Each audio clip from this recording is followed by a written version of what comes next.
June 28th, 1914.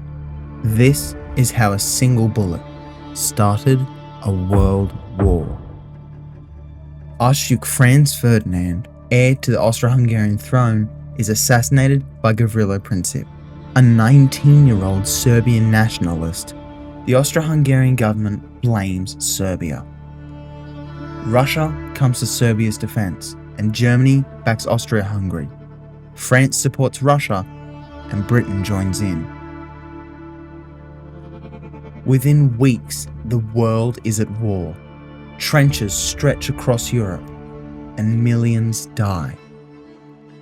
One bullet, one assassin, and the spark that lit the powder keg of World War I.